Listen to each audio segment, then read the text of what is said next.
Carton rouge. Yo c'est Moon et aujourd'hui on va parler de l'AS Saint-Etienne. King quand on est dans le Fergie Time, à kick dans le pronostic vital. Je me suis hissé jusqu'en finale, penalty Panenka Zinedine Zidane. C'est au tour de Saint-Etienne de passer à table et comme d'habitude je vais te faire le point sur le club avant d'entrer dans le vif du sujet.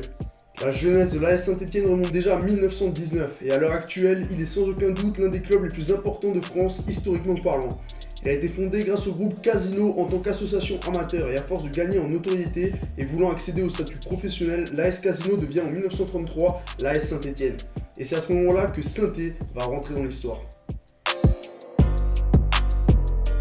L'AS Saint-Etienne, de tous les clubs de France, est sans aucun doute l'un des plus appréciés de l'ancienne génération, celle entre 40 et 80 ans. Et ça, il le doit à des années de succès. Recordman des championnats de France avec 10 Ligue 1, tout le monde a connu un daron qui te racontait les exploits de l'AS Saint-Etienne comme s'il te parlait du Barça. Ah, c'était quelque chose. Jacques Santini et Dominique Rocheteau, Michel Larquet, c'était parvenu le Marevo Rotaldo et Wayne Clooney. Et Jacques Santini, il avait un Messi dans chaque orteil. Jacques Santini, c'était le chat. Au niveau national, Saint-Etienne, c'est 10 Ligue 1, 6 Coupes de France et une Coupe de la Ligue. Ils pèsent gros au niveau de l'Hexagone, mais ils ont aussi une belle histoire en Coupe d'Europe. La saison 75-76, Saint-Etienne réalise un parcours remarquable en Coupe d'Europe. Après qu'ils aient finalement échoué en finale contre le Bayern Munich, qui a ouvert le score après que Saint-Etienne ait tapé 2 fois sur les poteaux qui étaient carrés à l'époque. À l'époque, avant, à l'ancienne. Après ça, les Stéphanois sont quand même accueillis en héros et défilent sur les champs. Mais ceux qui ont vu ce match ont tendance à t'en parler et à constamment exagérer les choses. Dominique Rocheteau, il avait la balle, il part, il dribble, il frappe. Le poteau, encore un Rocheteau dans la surface, il part, il dribble. Poteau, il le pète en deux. Rocheteau, il part, contrôle dans la surface, amorti poitrine, il fume Messi, il fume le dragon. Et là, les Allemands du Bayern, ils appellent Arjen Giren et il vient et boum, cheat. Rocheteau arrive, Kamehameha. Puis Rocheteau, il est allé chercher le Dragon Ball, il a ressuscité Yamcha et il a pécho, c'est 18. Le Saint-Etienne d'aujourd'hui se positionne plutôt bien au classement ces dernières années, mais il le doit surtout à la gestion exceptionnelle de leur coach qui était Christophe Galtier. La gestion de Christophe Galtier était exceptionnelle, au point qu'ils ont remporté une Coupe de la Ligue et qu'il a été élu meilleur coach de Ligue 1 en 2013. Je suis Superman. Son coaching a permis de cacher la plupart des carences de l'effectif et même de refaire participer le club à des compétitions comme l'Europa League. Depuis son départ, le club connaît les mêmes galères qu'avant son arrivée, c'est-à-dire un coach limogé, le club qui cherche un repreneur et l'effectif montre ses limites. Le point le plus flagrant reste l'attaque, plus faible que t'es trop nul. T'es trop nul! Tu es le joueur le plus nul de la planète que j'ai jamais vu passer ici. Les stats sont là et font mal. Loïs Diony, 17 matchs, 0 but. Alex Soderlund, 59 matchs, 7 buts. Nolan Roux, 77 matchs, 16 buts. Jean-Christophe Baebeck, 23 matchs. Ah, le prochain, tu vas rigoler quand tu vas entendre son prénom.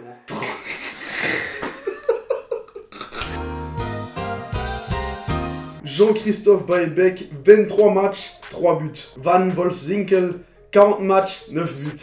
Et je vais pas te parler de Kevin Mailly, Kitambala, Idriss Saadi. Au final, le podium des meilleurs attaquants de Saint-Etienne sont Erding, Beric et le numéro 1, toute compétition confondue depuis 2013 de Saint-Etienne. En termes d'efficacité, il est magnifique, il est grandiose, il représente mieux le Brésil que Neymar. Ou Pelé.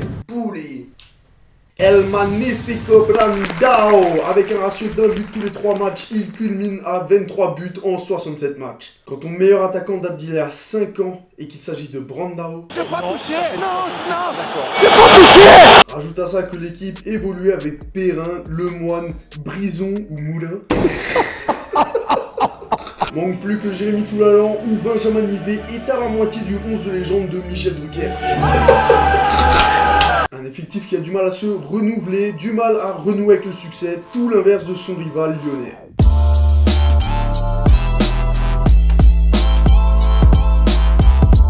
Si Saint-Étienne est un monument du foot, Lyon est celui qui tente de prendre la succession et les deux clubs se détestent depuis très longtemps.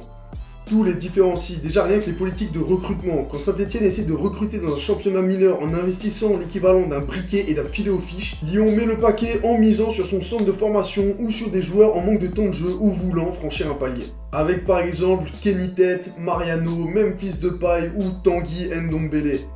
Pendant un moment, Saint-Etienne reproduisait cette manière de faire avec en tête de file Aubameyang, Kurt Zouma ou Joshua Guilavogui, mais c'est jamais allé plus loin que ça. Pourtant proche géographiquement, on a presque l'impression que Lyon rafle toutes les perles et ne laisse que des miettes à Saint-Etienne. Même dans leur façon de faire, Lyon est un club qui se veut un peu plus moderne, tandis que Saint-Etienne a une approche un peu plus authentique des choses.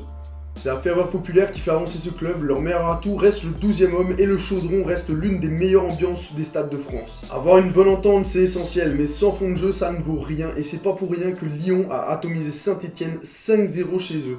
Après une douille comme ça, Ruffier était pas loin d'arrêter sa carrière de joueur pour reprendre celle de CRS. Payet, frappe du pied gauche. Un grand club mais qui n'est plus que le vestige de ce qu'il a été. On va terminer cette vidéo avec 5 anecdotes sur Saint-Etienne et les derbys rhodaniens.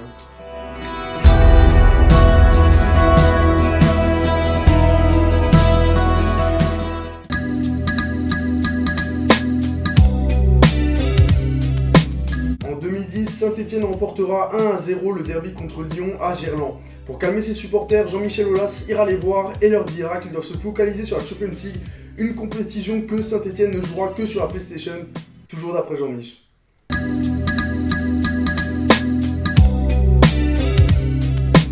La S Saint-Etienne a un musée entièrement dédié à son histoire et bien entendu une partie y est consacrée à son histoire en Coupe d'Europe. Et c'est dans cette partie du musée que l'on peut trouver les poteaux carrés responsables de la défaite de Saint-Etienne en finale de Coupe d'Europe contre le Bayern Munich.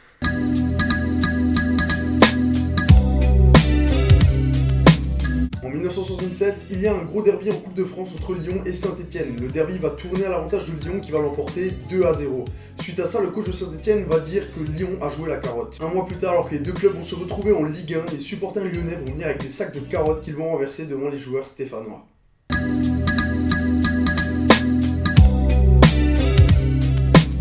En 1990, Saint-Etienne et Lyon s'affrontent dans un match amical dans lequel l'ailier gauche de Saint-Etienne, David Brokers, va s'illustrer avec une contre-attaque côté gauche qui filait tout droit vers le but pour les Verts. Du moins jusqu'à ce qu'un supporter lyonnais, Jean-Pierre Cicciarello, en décide autrement en sortant des tribunes et en allant tacler l'ailier des Verts directement bien dans les chevilles. Domenech, qui était à Lyon à l'époque, ira même dire à l'arbitre que le tacle était tellement propre qu'il ne méritait pas d'être sifflé, lui qui avait confondu le supporter avec un joueur lyonnais.